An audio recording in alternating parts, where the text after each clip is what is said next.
So I was born in New York City, moved to Atlanta when I was about 21. I got interested in the men's work about probably 6 years ago.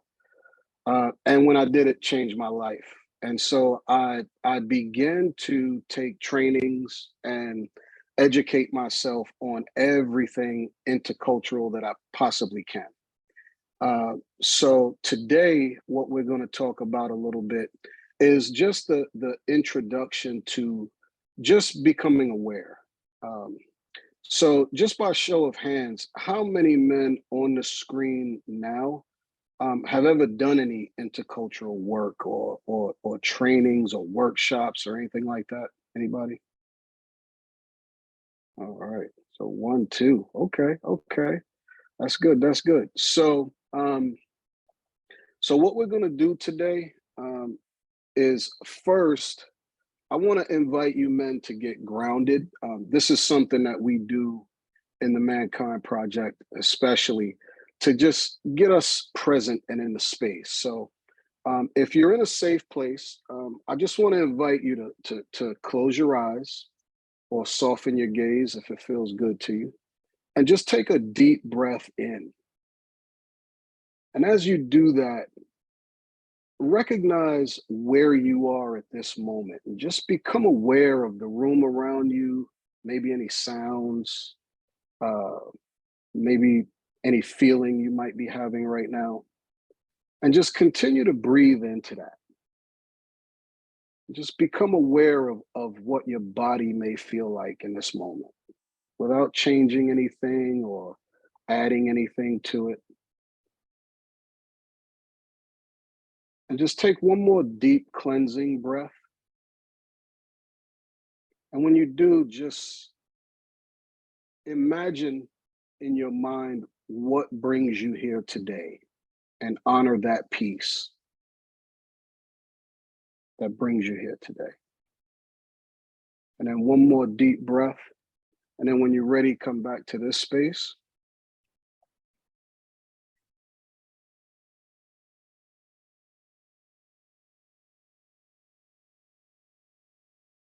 All right, we've got one more that just entered the room. Tom, Octavio.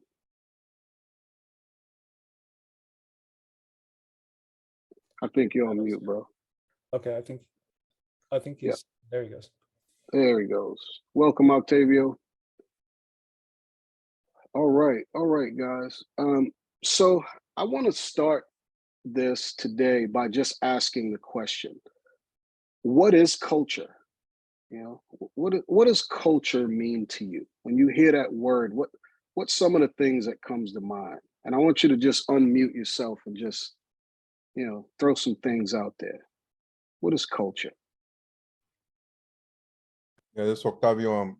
For me, culture is like traditions, cultural traditions, things that we do to honor our ancestors, music, food. That's what comes to my mind. Nice. Thank you, bro. Thank you. Anybody else? I think culture can also be expectations on how one should behave through tasks, doing things, routines. Thank you, Joseph. Good deal. Thank you. Anybody else got something? What everybody else, like kind of relating to what everybody else mentioned, I think it also stems from like your morals and values, stem from your culture as well. Yes, absolutely. Thank you, Anthony. Anybody else? So the customs and the social dynamics that are part of a region of people. Nice. Thank you, Tom. Thank you, bro. So yeah, you guys are hitting it right on the head, right? So as for a definition, culture are the customs, arts, and social institutions and achievements of a particular nation, people, or social group, right? So definition, right? And what I want to do is just dive into a little bit more about what that really means. And a lot of you guys really hit it on the head. So the first thing that comes to mind for me when I think of culture is language, right? That's always really big. It's sometimes in the forefront of culture, right? Somebody else said beliefs, religion, things like that, ritual, stuff like that. Absolutely. Morals definitely falls into that. How about food, art, music, and dance? I think Octavio mentioned that. Festivals and celebrations, is all part of culture. Beauty and taste, what's good taste for me versus what would be good taste for you. Values, even architecture, be a part of my culture. Family dynamic is really big. Dress codes, how we dressed in New York City is a little bit different from the way they were dressing in Los Angeles when I was growing up, right? Status, crime and punishment is another one. And the one that I want to single out, that typically what we don't think of when we think of culture is age, right?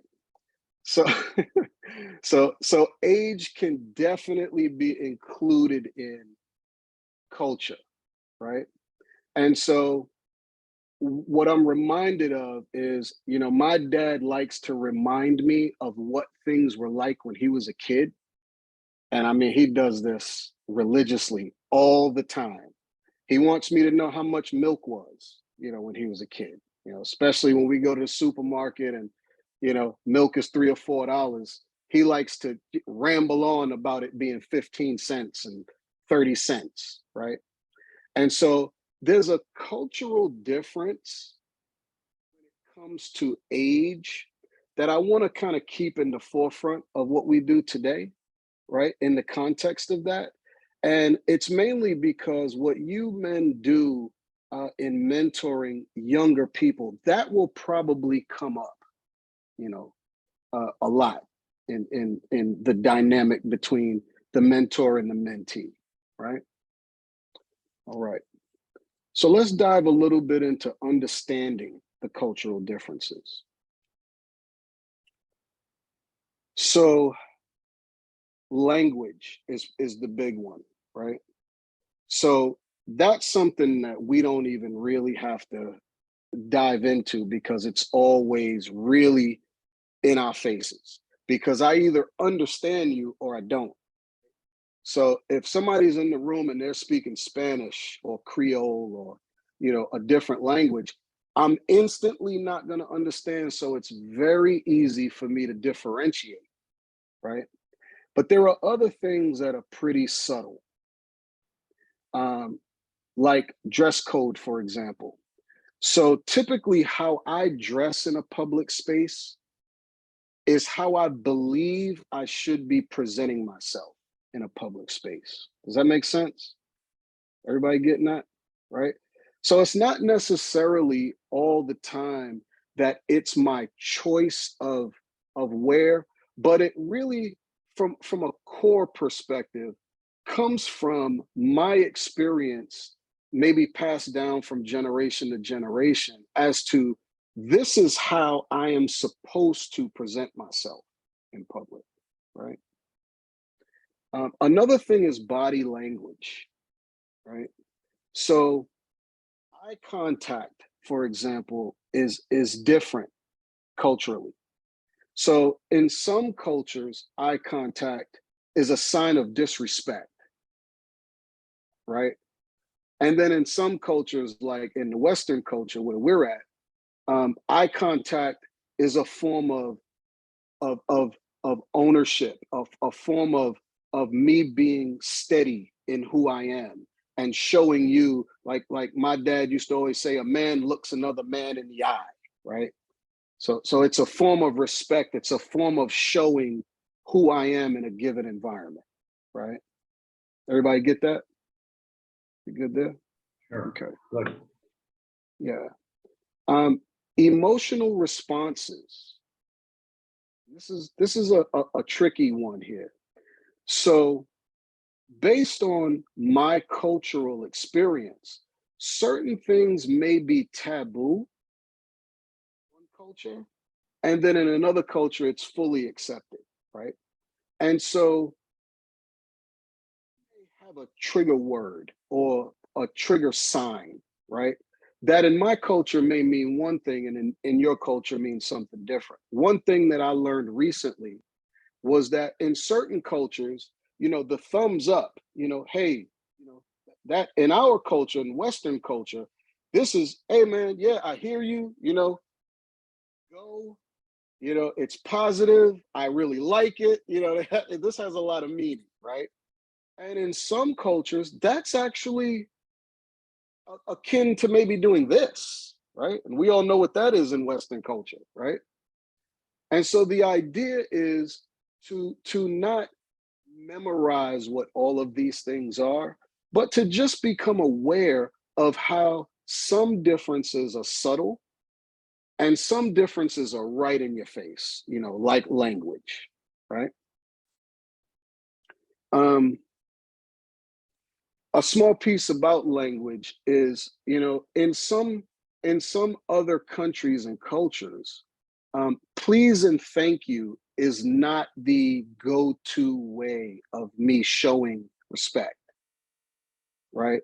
Where in Western culture, when we say please and we say thank you, that's a form of respect. It's showing respect to the person we're having a conversation with.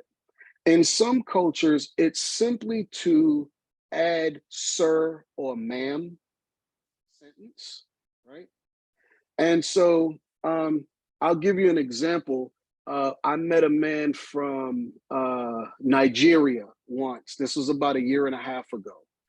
And we were interacting with a group that was doing an exercise with a few blocks, and we were passing the blocks around. And after it was finished, it was his job to put the blocks away. And he said to me, "Give me the blocks, sir." And initially I was like, oh man. And then afterwards I had the conversation, hey man, when you said that to me, this is the way that made me feel. And I wanted to check in with you around that. And we had a long conversation. And at the end of it, it was simply that in his culture and in his language transition or translation, right? The way that they show respect is with the sir at the end.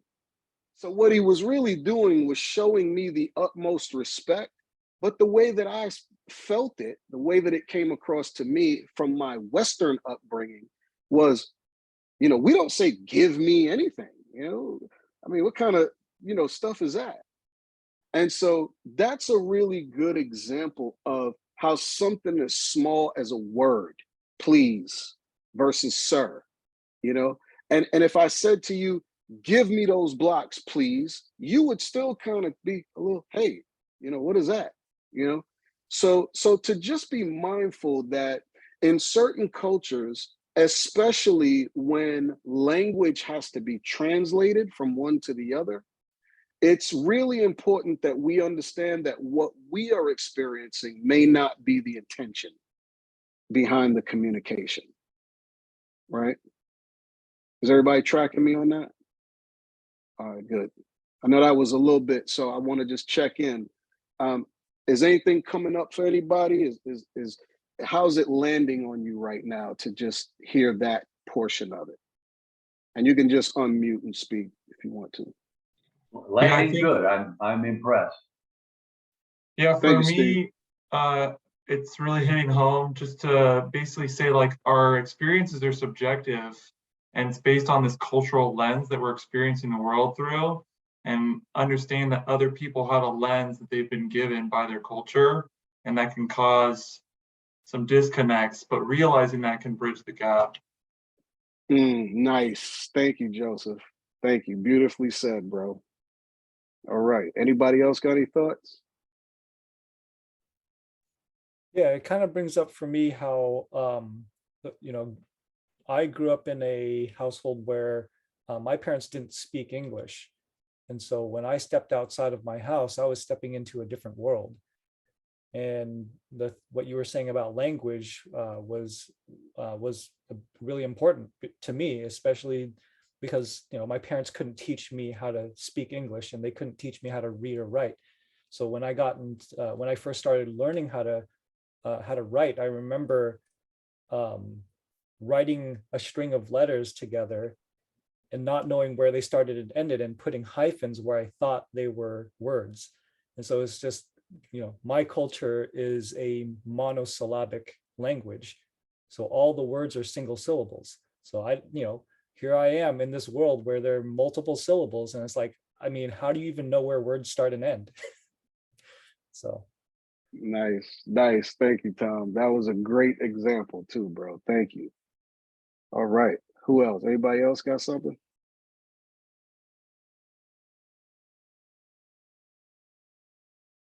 All right. All right. I actually, Oh, I also like handshakes, right? Like in different cultures, is a sign of maybe a disrespect. Like if a guy shakes the hand of like a Somalian lady, right? Like that might be too intrusive, right? So even like what's allowed, right? It's just interesting, even that. yeah. And thank you, Octavio. That's a really good point, man. In some cultures, even addressing females, is different, right? And then also in some cultures, to shake a man's hand or to offer the left hand as a handshake is disrespect, right? And you could be met with all kind of stuff. Hey, who do you think you are? That kind of thing, right? And so these are the types of things that when we become aware, and Joseph said that perfectly, it's not about being the master of all cultures, right? That's not what it's really about. What it's really about is becoming aware of all of the possibilities so that my reaction to things can be proportionate to what's happening. It's like the story I told you about me and the Nigerian man, right? So if I wasn't aware that there could have been a breakdown, then my reaction might have been, man, who are you talking to like that? Don't yell at me that way. But because I was doing the work in the awareness piece, my first instinct was maybe there's something I don't know. So now I'm coming from a place of curiosity, right? I really want to know. So my next question would be, hey man, can we have a conversation about what just occurred? And it really wasn't about him. It was about me fully understanding, were you upset with me? Because in my world, that translated to me as you were being dominant over me, you were being disrespectful, your tone was off. In Western culture, our tone means a lot to us, right? And the way that he said it really threw me off. And so having the conversation to learn is how I came to the understanding that, okay, this is what that meant for this man, right? And in his communication, he was showing me the utmost respect. And the way it translated to me was he was disrespecting me. And both things were happening at the same time. You get that? That both of those things were true at the same time, based on our own individual experiences, right? Yeah, thank you, man. Thank you. That was great. All right. So the next piece that I want to talk about is how self-awareness informs me interculturally, right? And what that means is, what am I feeling at the time of the interaction or of the conversation?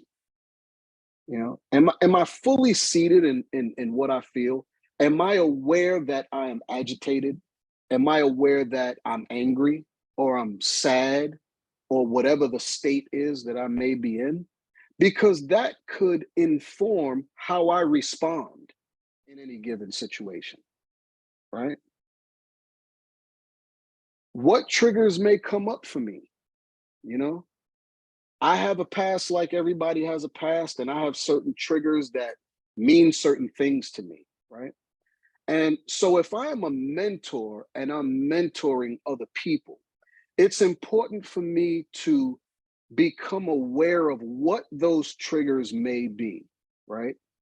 And not necessarily to do anything about it or, you know, throw them away or change them, but just to become aware so that if they do arise, I am appropriate with my response, right? So what we call that in the Mankind Project is we call that holding space for an individual, right? So it is my ability to know what those triggers are and become aware of them in a way where if they do pop up, I am aware that they're popping up. So when a situation arises during a mentorship facilitation, during a group or during a class, I am aware of them. So then I don't, for lack of a better term, fly off the handle.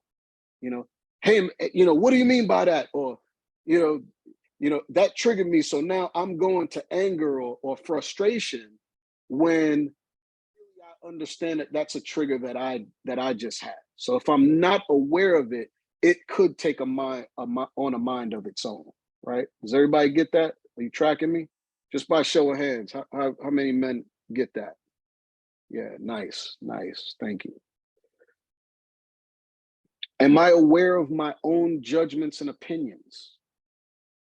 And more importantly, am I able to put them aside at this particular time, right? So as human beings living a full life, as we go through different environments and different scenarios throughout life, we develop opinions about what some things are, right? We develop judgments about people, places, things, you know, what have you. So the invitation is to make sure that we are fully aware of what those judgments and opinions are, right?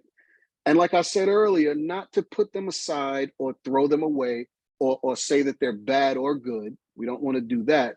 We just want to be aware enough about them so that it doesn't interfere in communication and it doesn't interfere in the personal or interpersonal experience that I'm having right now in this moment, right? So there are certain judgments and opinions that I carry with me all the time, you know, and I'm guilty of them, and I know that I am. For example, if I see a woman on the side of the road and her tire is flat, I instantly think that she needs help. It's in my DNA. You know? I instantly think there's no way this woman is going to change this tire on her own, right? It's the story that I make up on my own, right? When the reality is that woman might be, you know, she might be gifted in mechanics. You know, she could be a roadside assistance worker.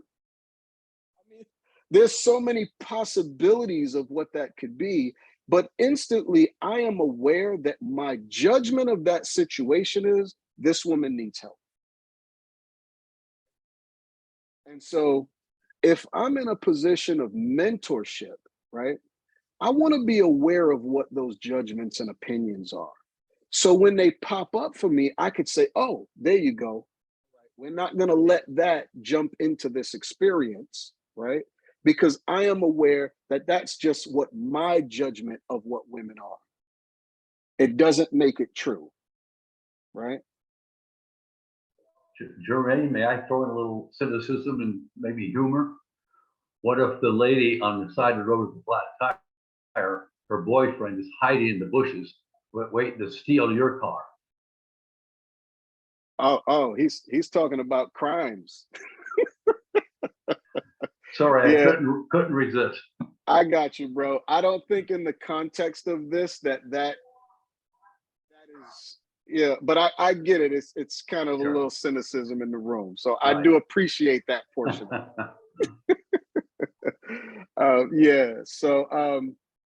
So everybody gets that, right? So my judgments and my own opinions, my ability to set those aside while I'm communicating, while I'm in an experience, can be extremely helpful with the impact of the full experience, right? Great. The next one is, how am I being perceived? Right? So now we talked about my judgments as the mentor, right? What about the judgments and opinions of the mentee? Right? So one thing that I want to be aware of is, how am I being perceived at this very moment? Right? It doesn't mean that we're actually going to be accurate with the assessment of that, right? Oh, because a lot of times, like, I'll speak to my experience right now in this moment. I'm thinking right now, these men think I'm really smart. I'm man, I'm killing it in here. Everybody's agreeing with me, everybody's participating. This is great. You know, that's my perception of what's happening in the room right now. And I'm sure if I went around the room, I would get varying differences of what men think about me right now, right? Right. But the intention is to become aware of what it might be. And in the case of being perceived in a light that I am not intentionally trying to do, it gives me the opportunity to clean it up on the spot, right? To check in with a mentee. Hey man, how's it going for you? What's coming up for you right now in this moment, right? And check in. Because a lot of times, and I know for me, this is often for me, if I'm feeling a particular way about an individual or a circumstance or an experience, if it's not really, kind of life or death, or, something to interrupt the room with, then I'm just gonna sit there and be quiet. I'm not gonna, I'm not gonna make any waves. That's not why I'm here, right? But also what's happening simultaneously is my experience in the group is now slightly lower than what it could be. I'm not really fully present with you because I'm experiencing and perceiving you on a level that is different from what you think I'm perceiving you at, right? So how am I being perceived? We want to be aware of that. The next thing is, do I feel supported in my role? So I'm not a mentor for boys to men, but I mentor men in my organization. And oftentimes, if I step into a room, I often feel like, what if I can't handle a situation? What if one of these guys says something and I'm not fully prepared to handle whatever that is?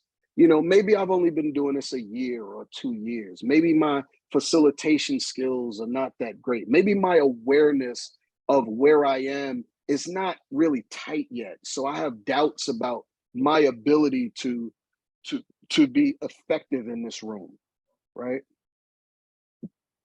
So the question becomes, am I supported while I'm here?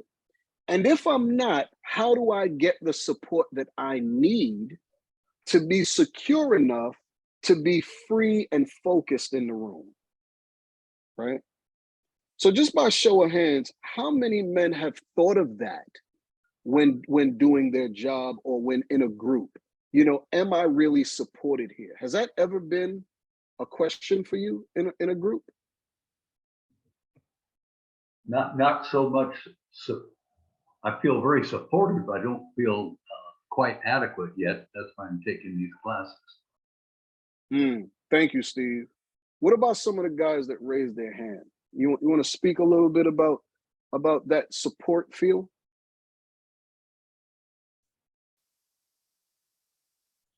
Yeah, I know that I've had jobs in the past where I didn't feel supported. So when I stepped into this space, it was more of the fact that I got support that made me aware of the fact that I could be supported. And so in other spaces where I was doing something, I felt like I always had to figure it out on my own. And now that I'm in a space where I don't have to do that, it's there's this awareness that that support is a factor in what I do. Mm. Thank you, bro. Thank you. Yeah, and I raised my hand. I mean, I always feel supported, to be honest, with the group. It's more the like Steve said, sometimes what gets mentioned feels outside my own abilities to have the right answer, and having to sort of trust that I don't have to have all the answers. Fortunately, the other mentors I work with are amazing and are unfazed by everything, and have been really great models of how to address things that are way bigger than the situations I've dealt with in my own history. And so that's been just I've definitely felt that support internally. It's more just my own feeling of not always knowing how to handle all the situations, and letting myself not know the answers. So. Nice. Thank you, Jim. Thank you, bro. I know that I feel supported when other mentors remind me that I am. That's always helpful when you're facilitating and you get that reminder from somebody that's like, I've got your back. You need something, I'm here for you. Nice, Joseph. Nice reassurance. Yes. All right, Octavio, I think you had your hand up too, bro. Yeah, I could relate to what Joseph was saying about feeling supported if you're going to facilitate, like you got people who have your back, and at the same time, if people jump in too fast, it's like, hey, hold on, don't you trust me, or I can handle this? So I guess it could go the other way around too. If you feel like people are cutting you off and you're facilitating, then it makes you question, the confidence, Nice. That's a really good point, Octavio. So I need support, but what does that support look like? And how can I articulate to my peers what support I really need? And so that goes back to self-awareness, right? So if I am the leader in the room, leader of the group, right? I want to know that I'm supported, but I also want to know that I'm supported the way that I see support as being, right? Because what's different from Octavio, if it were me, I may want, one of my peers to jump in if they think I'm struggling, right? But for Octavio, he's saying, hold on, let me let me do my thing, right? And if I need help, I'll ask for it. Or, let's think of a way that we could modify how you come to assist, right? Because that affects my performance.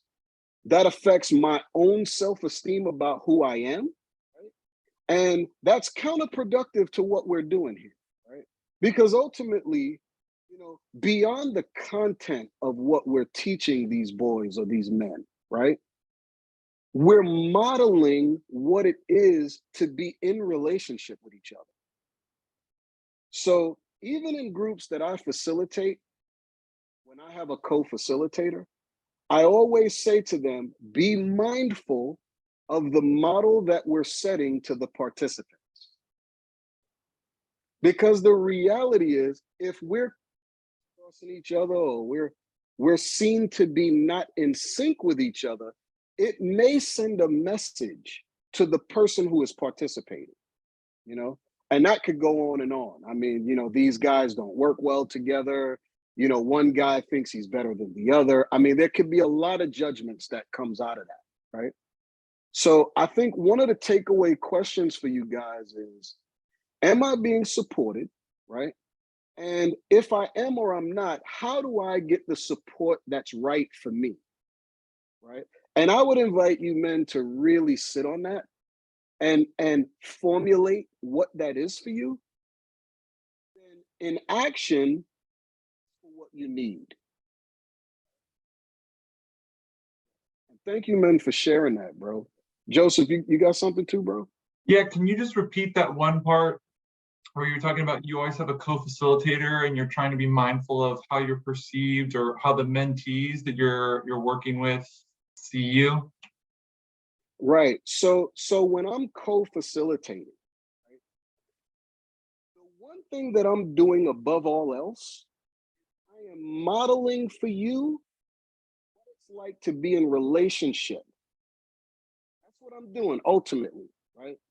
And so if Tom and I are co-facilitating and I'm speaking and Tom jumps in and goes, "Oh yeah, Jermaine, but you know, when you do this, it's also that," you know, and then I might look at Tom, you know, kind of crazy, and then turn my head and then, you know, continue because my feeling is he's jumping all over my work. His feeling is he's helping me. So the intention is good, but what is the message that I'm sending to the participants, right? What are they actually witnessing in the experience? And when I'm a mentor, I want to be fully aware of the messages I'm sending, whether intended or unintended.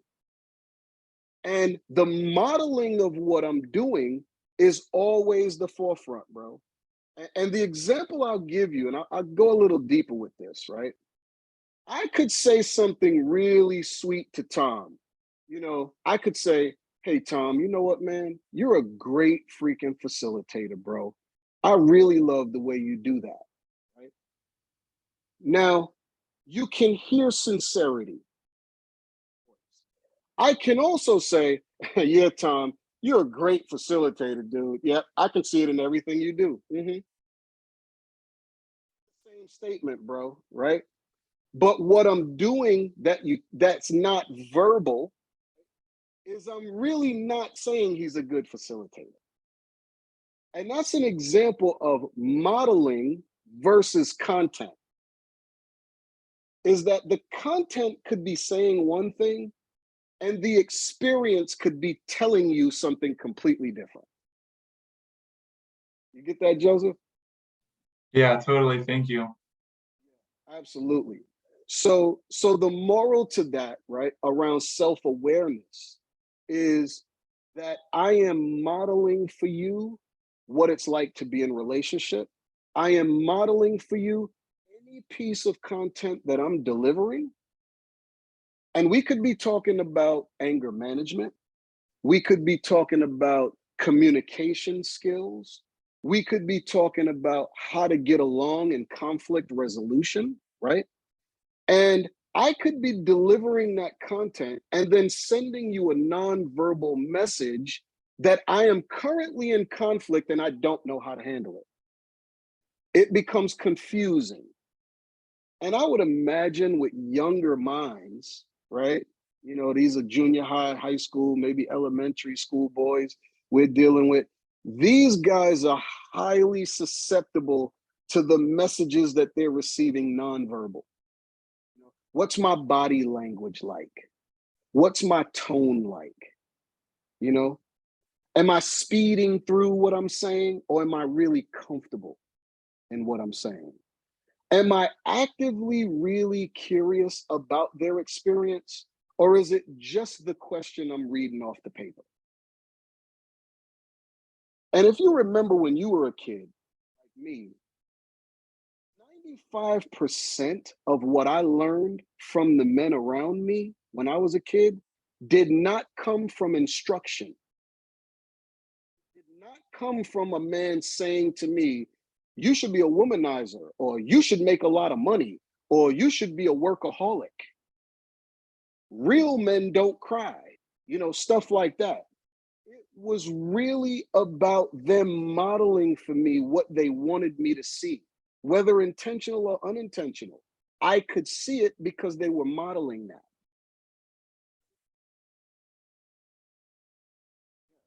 So self-awareness, bro. that part is really big when it comes to intercultural awareness, because when I couple my own awareness, where am I right now? How am I being perceived? What are my triggers? What am I feeling? And I couple that with cultures do different things, right? Different cultures do different things based on what their upbringing is and how things were passed down to them. And I am aware of that. So I can bridge that gap, like Joseph said earlier, right? Those two things equal intercultural competency, right? So it's the marriage of those two things. It's the awareness of our differences, and it's the awareness of myself that makes me competent. Now, that doesn't mean I'm now an expert. I can run out and teach the world about cultural things and this and that. No one is expecting any of us to be the expert. No one is expecting us to never, ever say something that may trigger another person. Or like in my case with the Nigerian man, not understand what it was that he was really affording me at the time, right? It is just to be on the journey of my life, have the intention of becoming better every day and practicing that every chance I get. And it starts with me becoming aware of all of those things, right? Yeah, man. Any questions about this piece before we kind of switch gears a little bit? If you guys need to stay on this for a little while, if you got any comments, any experiences you want to share, please feel free. I just wanted to see if I understood it right. So cultural competent is basically when we have more self-awareness, but also understand more about different cultures, or what was the second part of? Yeah, so thank you, Octavio.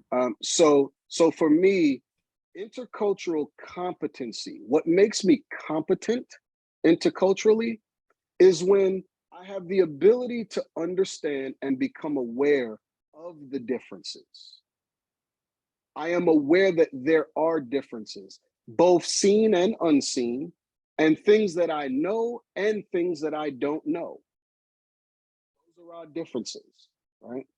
And then on the other hand is my own self-awareness. What are my intentions? You know, what are my judgments and opinions, right? What are my triggers?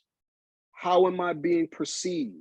Is my intention to be a particular way, right? I'm self-aware. The marriage of those two things begins our journey to cultural competency, right? Now, what I want you to understand about that term, because you'll hear that term a lot. You know, you got to take a course in intercultural competency and intercultural awareness. There's all these kind of phrases that pop up, which is why I wanted to go a little bit deeper with you guys and define what that really means, right? It doesn't mean that I am somehow an expert, and when I go in the room, I'll never say or do something that may trigger another person culturally. That is not what that means.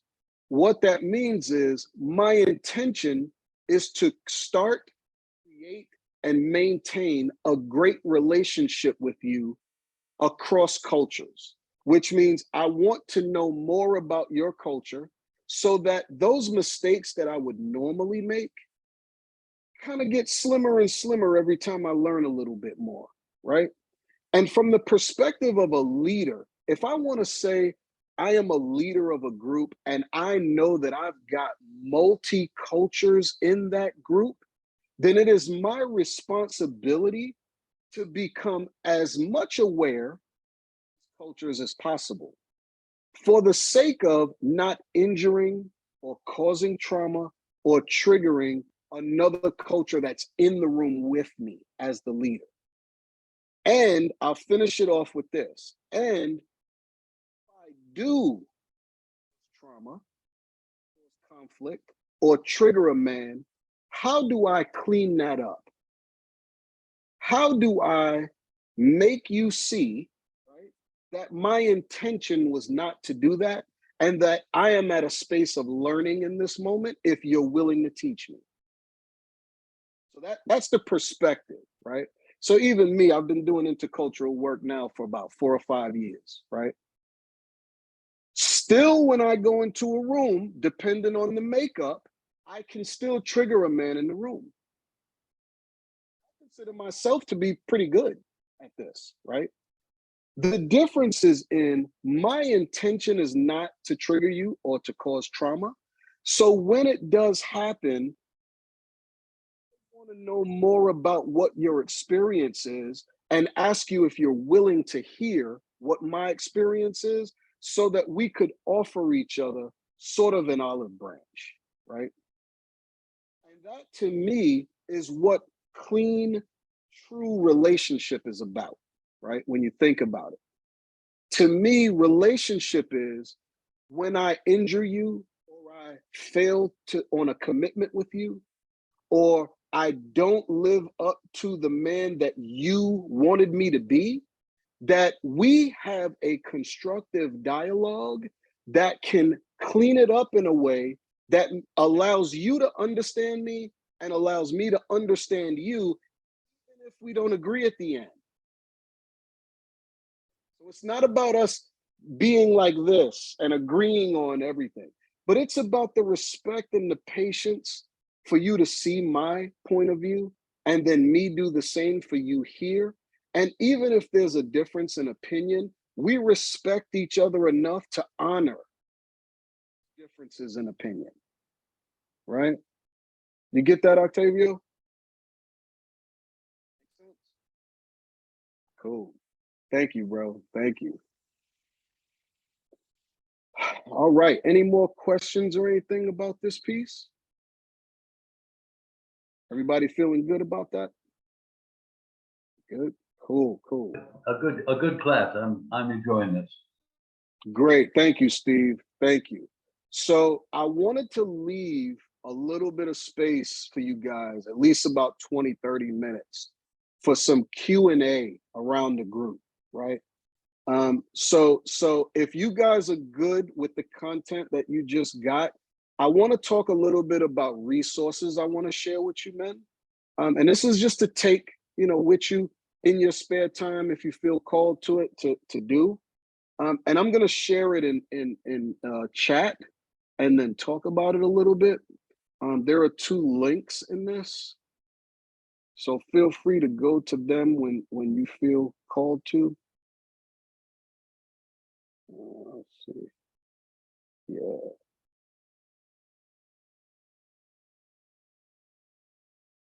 Okay. There we go. All right. Okay, so in the chat, you'll see now the implicit.harvard.edu did not show up as a link, but that is the website.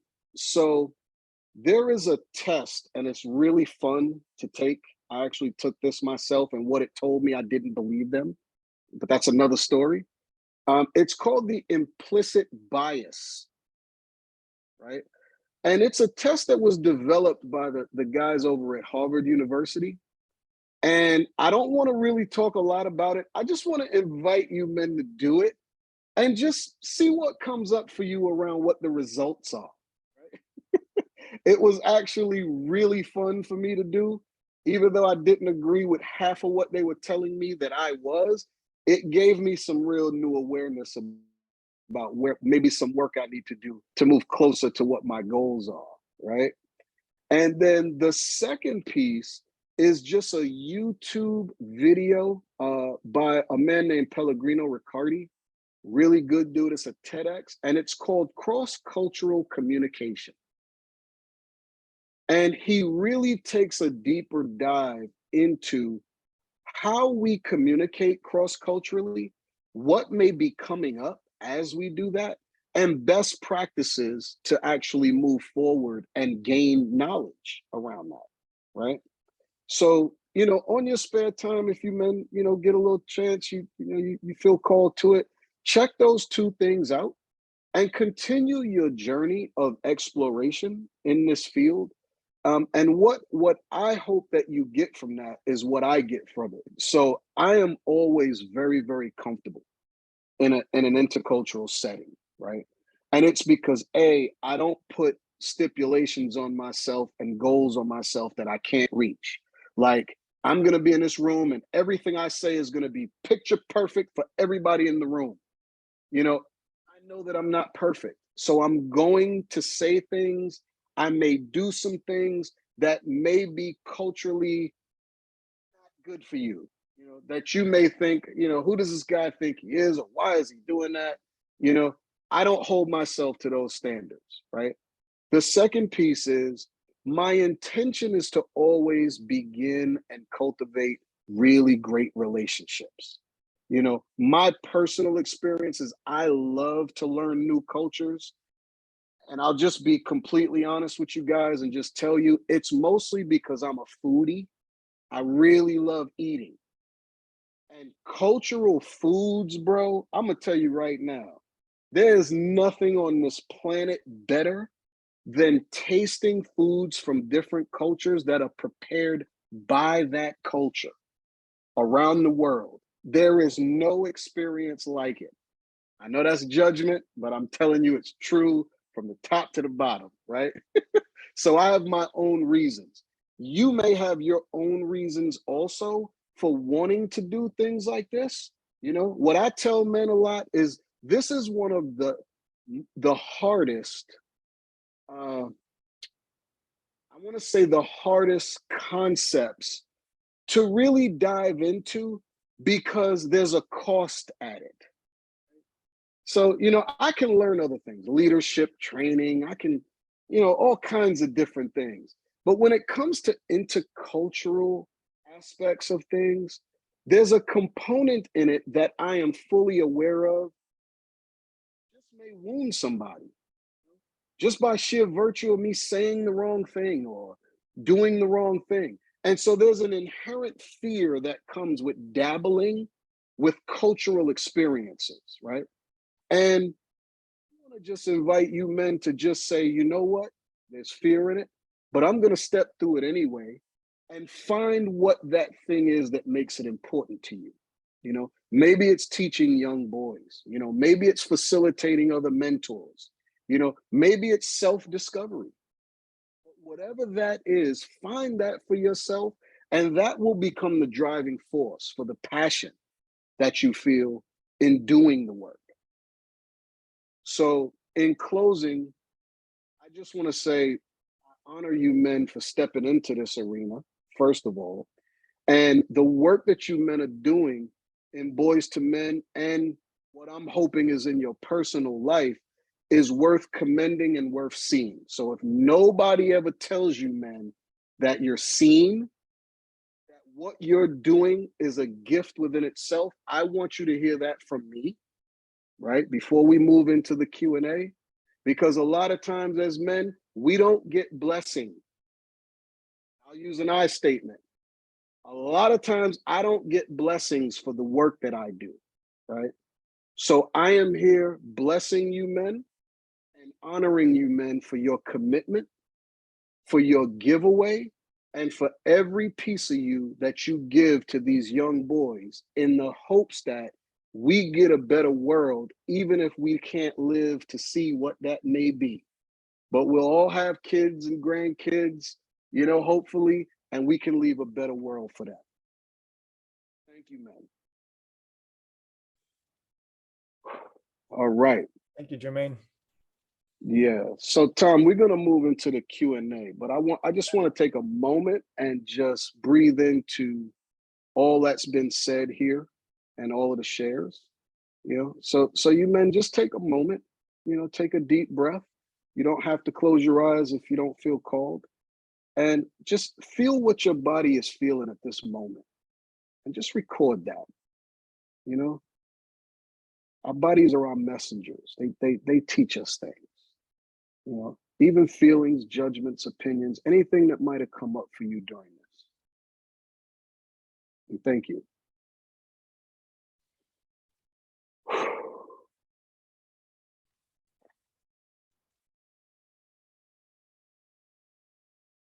All right, Tom, did you want to say something, bro, before we move into Q&A?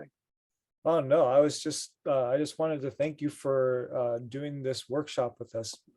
It was really insightful. And I think that, I mean, I know I learned a lot. And so let's go ahead and move into Q&A. Nice, thank you.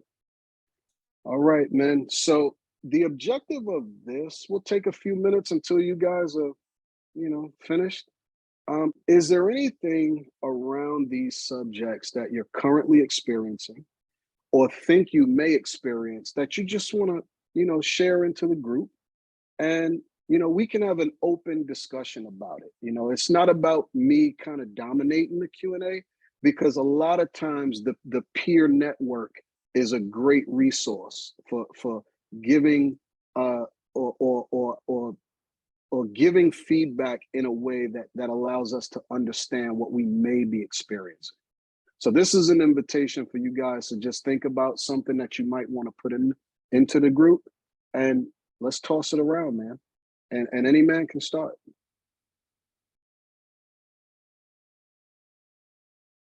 Hey, Steve, I think you on mute, bro. Trying to talk. I'm 81 years old, very low tech. So I was raised, I went to high school in the 50s and college early 60s. And what the teachers mostly talked about was America being a melting pot. Everybody come through wanted to become like the American culture. And now I'm seeing that that's no longer the case. I'm a little bit struggling to like, sometimes I think if an African comes dressed up in African garb, I think, wow, I'd really like to get a hat like that, but they kind of look down at me because I don't dress like they do.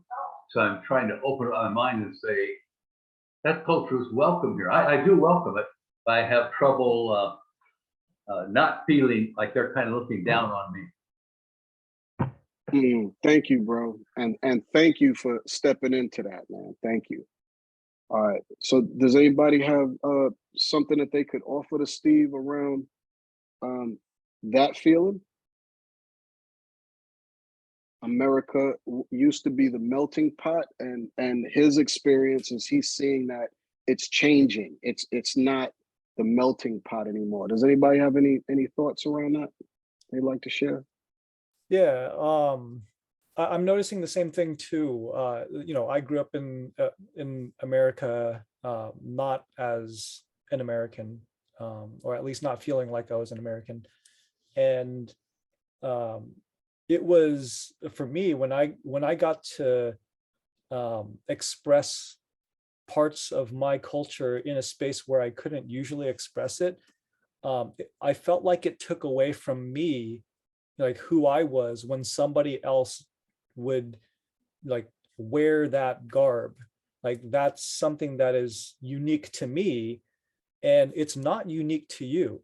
And so when I'm able to express this in this space, that I'm expressing who I am, and so when somebody takes that and just sort of plays with it, it feels not a genuine appreciation of who I am, but kind of a mockery of it. They're not really fully embracing who I am. They're just looking at me like I'm a toy to be played with, because this is like a neat thing to do. Because, this is something different. So let me try it on for size, when this is something that is really deep and a part of who I am. And so it's kind of like, if I don't want to project on anybody, but that's my experience, is that when I'm expressing who I am, it feels like when somebody is imitating it, it's not a genuine appreciation of that. Thank you, Tom. Thank you, bro. Thank you. Joseph? So I'll hopefully empathize with you here and maybe try and connect with what you're saying and kind of link it to the cultural conversation that we're having, because we were talking about culture as, different customs, different activities, art, clothing, all of the like. And behind that, a lot of those things have a meaning to that culture. And when someone from a different culture maybe comes in and adopts that thing, but doesn't identify with the deep meaning below it, it doesn't feel, it can be perceived, I guess I should say, as disrespectful. And that's where, you know, Jermaine is talking about when we step in, how am I being perceived with my actions, and how am I perceiving the other person? And it can be insensitive maybe if we're not checking in with how our actions are being perceived by the culture if we're adopting something that is typically of theirs. Thank you, Joseph. Yeah, Beautifully spoken, bro. yeah, definitely. And so when somebody, and on the other side of that, I think that for me, when somebody does express a genuine interest and an authentic like interest in who I am, and they adopt that part of my culture, it feels right. That feels like a true acceptance of who I am without sort of stepping on my toes and you know, without permission, doing this thing that just seems like a novelty to somebody, right? Nice. Thank you, bro. Thank you. Anybody else got thoughts on around that they want to share?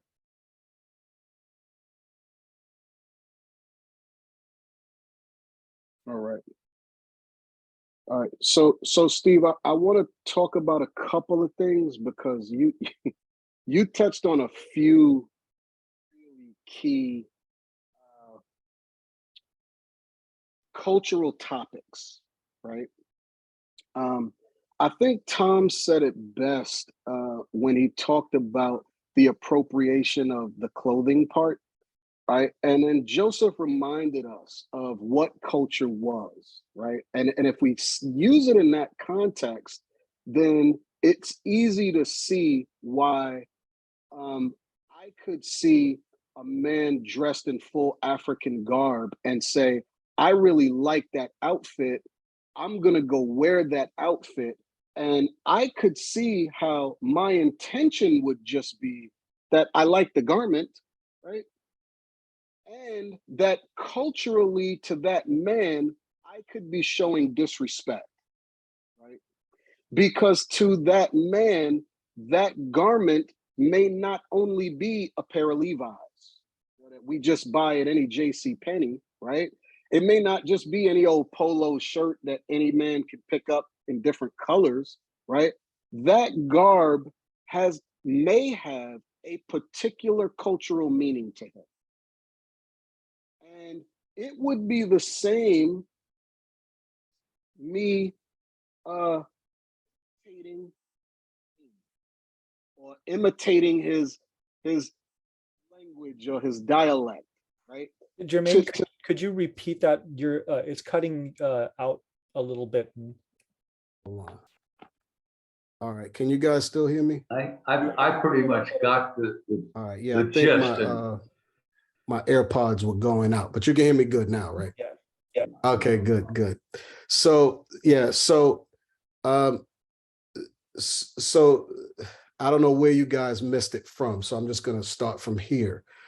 So if I see the man's outfit and I want to wear it, my intention is just that it's a beautiful garment and I want to wear it.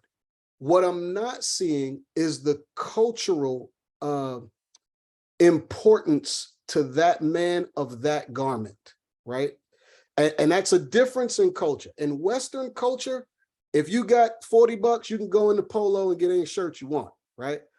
In African culture, those garments are sometimes made for those people, depending on, we talked about defining culture, we talked about status, right? And sometimes the garb represents a particular status, maybe in community, maybe in tribe, maybe in family, right? And so by taking that on, I can understand how that man can look at it as a disrespect, right? Right. So that's the first thing. The second piece I want to talk about is the idea of the American melting pot, right? So the part that I want you to hear is back in those days that you described, those 50s and 60s, you know, when those things and those ideas were being promoted throughout America, it was for one reason, right? And that is white supremacy, okay? The reason why is because if I could take people from all over the globe and bring them here and melt them down into a pot, and I'll use that as the metaphor, what then happens to the culture of those people? Right? So think about that for a minute, right? So I'll use Africa as the example. I come over from Africa with all my traditions and my cultures, and I jump in this melting pot of America, and then they melt me down to be what at the end of the day? Are we a melting pot for African tradition? Are we a melting pot for European tradition, right? So for white supremacy, that was important so that the people from all over the world that wanted to come here would have to assimilate to the Western view. And the intention with the melting pot was to, in essence, have them abandon their culture from wherever they were. Because the understanding was, well, if you want to be here, you must assimilate, right? So that was the general idea of that. The shift that you see taking place is instead of a melting pot, right? What we want to have is a fruit salad.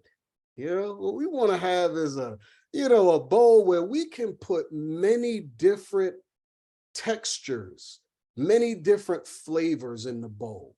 And when I look at that bowl, right, and you've seen a fruit salad before, when you've got oranges and cherries and apples and all of these wonderful colors that are in there representing themselves, to me, it makes the bowl so much better and so much more diverse, right? And of course, that's coming from a man of African descent, right? So the difference between the two that I want you to get for the sake of this call in particular is that the melting pot, right, erases me from my identity and my culture, right? Because it assimilates me into what everyone is and what everyone is doing, right? The idea of having it different where all of these different cultures can come to America and they can represent and love and cherish and continue their own culture, their own religion, their own freedom of dress and architecture and relationships and status and arts and festivals and celebrations and beliefs and language is what you see going on now, right? That's the movement to inclusivity as opposed to exclusivity, right? So if you're European or you're quote unquote white, right, then the structure is actually made for you. So the thing is, if I were back in the 50s and the 40s and I wanted to maintain that structure, the first thing I would have to do is force you to assimilate into one big melting pot, right? So it's a different dynamic now. Does that make sense to you? How's that landing on you to hear it in that way? Landing has a great enlightenment. I really appreciate that insight. Thank you, bro. Thank you. And thank you for bringing that up, man. That's got to be one of the #1 questions that I get in intercultural work, you know, is the idea of the melting pot and what it really means, you know. And even me growing up, I didn't really understand the implications of that, right? You know, man, if I'm in a melting pot and we all melt together, who are we? You know, what are we? Yeah, You I know? appreciate that question a lot, Steve. The way that I've heard the melting pot described is that when we melt everybody into the pot, who is the majority of that pot, right? Yeah. And if the majority of that pot is a certain is a certain, type of person, then everybody is sort of forced to do very similar things to that culture. Whereas the Jermaine's fruit salad, that is like that hits the nail on the head. And so I think Good, that's, really good. so I appreciate that a lot. Thank you. All right. Anybody else got either a comment about that or feedback around that or a question of their own?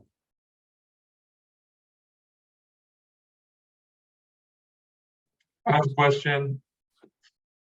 Let's see.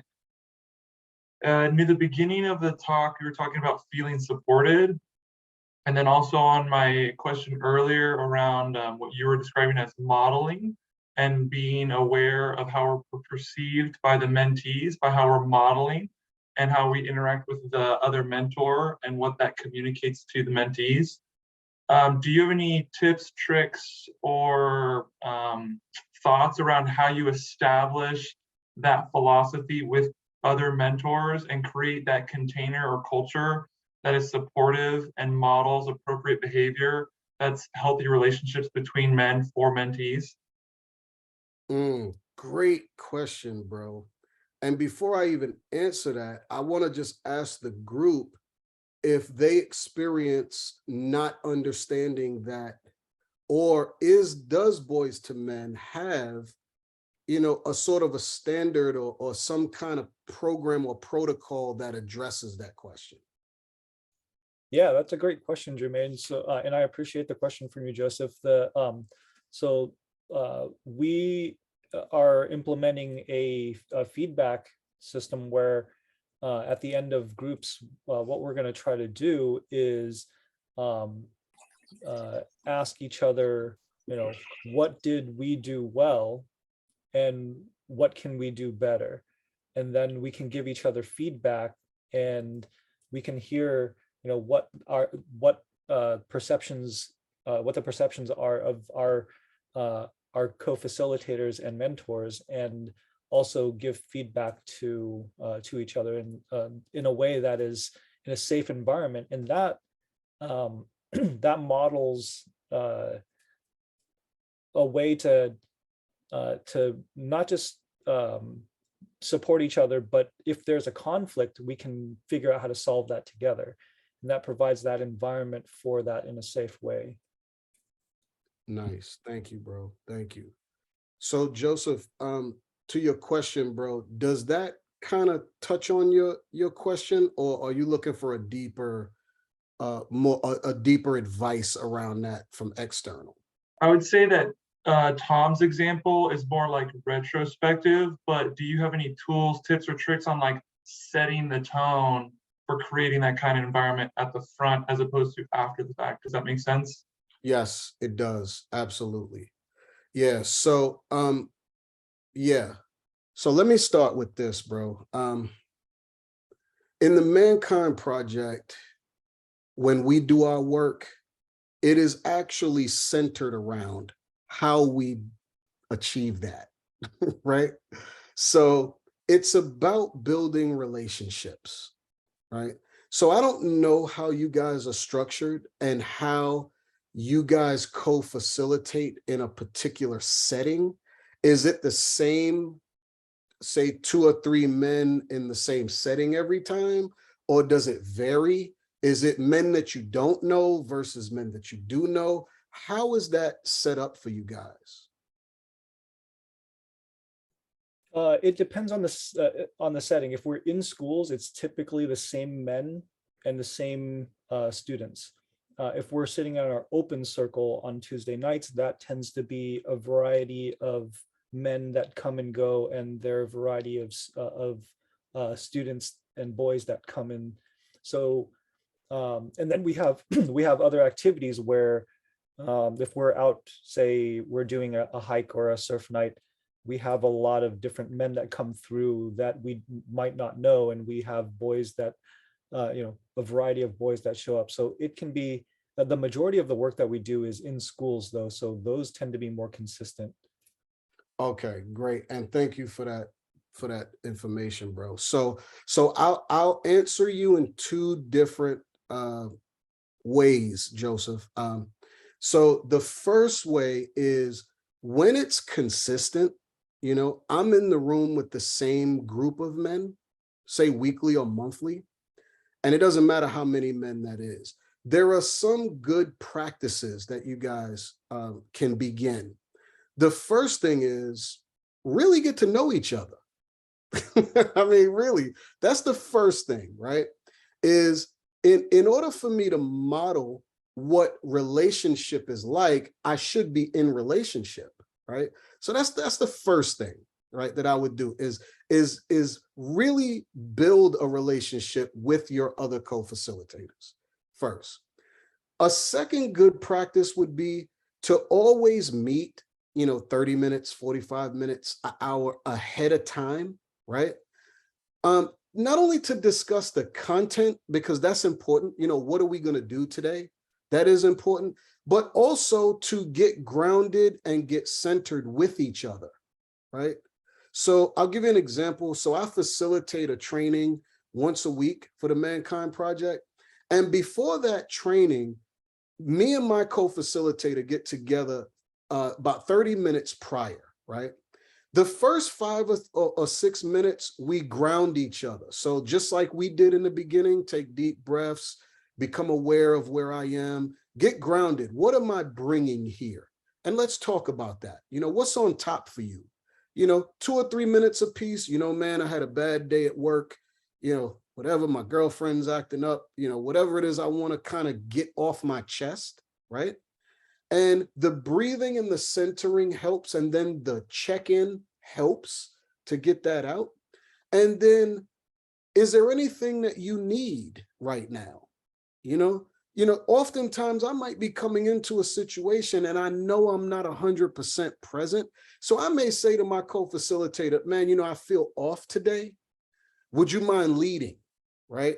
Or, you know, if you see me XYZ, I'm kind of getting into my head, right?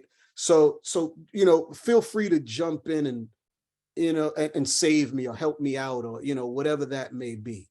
But the intention of that check-in prior is to get closer with each other, to talk about nuances and what's going on with me personally and what I may be bringing into the situation, so that everybody on my team is aware of where I am right now, right?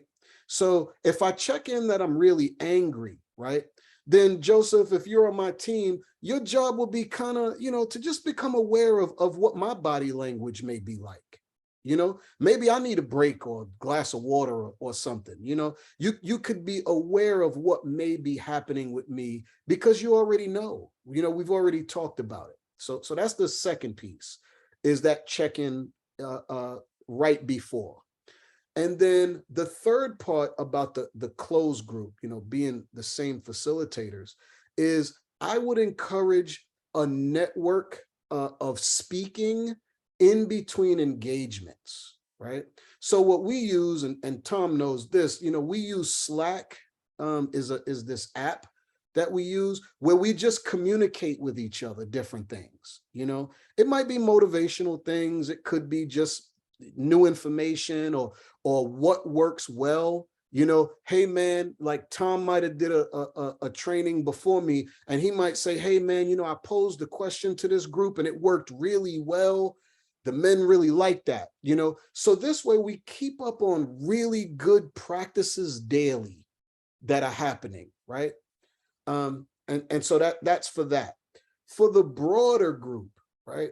For the guys that you may not know, like let's say Anthony is doing a facilitation in a group and Joseph is going to be with him that day, and you guys don't know each other, check in with each other a couple of days before that. Hey bro, I see we together. We haven't met. You know, it's kind of like what Steve did today. That was perfect. You know, hey, I never met you, but I seen you around, man. Just wanted to say hi. We're going to be together next week, blase blah, whatever. That check-in, that type of spending time with each other does wonders when you begin working with each other, right? Because it's really about building a relationship in a way where we can support each other in the way we need the support and know when we're stepping on each other's toes based on real experience that we have with each other, as opposed to just kind of, winging it, or, yeah, man, I did this 10 times. I know this group, this is going to be easy. Yeah, but I'm a new guy, bro. I may not know that. So, let's talk about that. Let's build a relationship so that we could be better mentors and facilitators for those boys coming. Because really, when you think about it, the experience is not about you. It's about what you're giving to these boys before you walk out of that room. What am I leaving in this room? And it's not always what you say that you're leaving in that room, right? Does that make sense? Yeah, totally. Thank you for the insight. Absolutely, bro. Thank you for posing that question, man. Good stuff. All right. We got, well, man, do we have 5 minutes left, or? Yeah, we got Holy 5 man. minutes left. Oh, man. I thought we had 40 more minutes, man. Come on. Nah, everybody's ready to go to bed. I can see that. All right. Any last minute questions you want to throw out there? Any blessings, any takeaways, any wants? That was the time to jump in and just blurt those out, I'll definitely throw a blessing your way. It was really, really awesome to have you come on and talk to us. I guess I'll divert. Tom has been doing such an awesome job at getting great content, and I'm really blessed that he's gotten you on board, because the way that you articulate the information is really digestible. It makes a lot of sense, and it helps me kind of think about how I want to show up as a mentor for other people. So I really appreciate, you giving examples, but also just communicating in such an open way that really gives us permission to show up better as mentors for these young men. So thank you. I really appreciate it. Blessings, bro. Thank you, man. Thank you. All right. Anybody else? Yeah, one thing that or one of the many things that you do well is you check in and ask if things make sense, and then you're able to word things in different ways. So let's say someone, the first way they're not really getting it. No, so let me make sure that I can present it in this other way. So I think that's something that we saw you do very well, and something that we could take and then apply that to our interactions with the boys and be better. Thank you, Aiden. And what you just described, bro, is not only the content, but the actual procedure, right? So I am modeling for you men what that's like. Thank you, bro. Thank you. Yeah. Jermaine, this is Robert. I'm sitting here in the dark now because I'm sitting outside. Thank you so much. I really appreciated I had never thought about the melting pot concept. And that was really enlightening. I guess growing up I was a child of the 60s. So I'm 60 years old right now. And, I've never really thought of that. And I love your fruit salad analogy, because I'm kind of a big fruit. So I feel like it's a good thing to be. So thank you very much. Thank you, bro. Great work. Thank you very much. Thank you. Thank you. All right, guys. Anybody else before we get up out of here?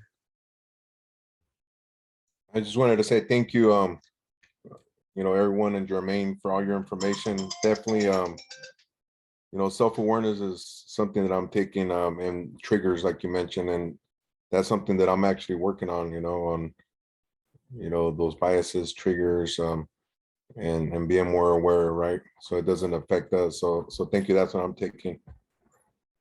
Commitment. All right. Thank you, bro. Thank you for being here, man. Yeah, thank you, Jermaine. I appreciate you coming out and sharing your knowledge with us. I see you as a mentor for me, so I really appreciate learning from you. I learned so much from you already, and this is no different. So I really appreciate you coming out. Thank you, bro. Thank you. All right.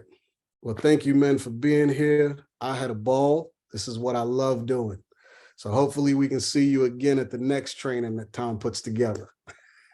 Right on. Thank you so much. Yeah, thank you. All right, man. Enjoy your night. Have a great one. Good night, everyone.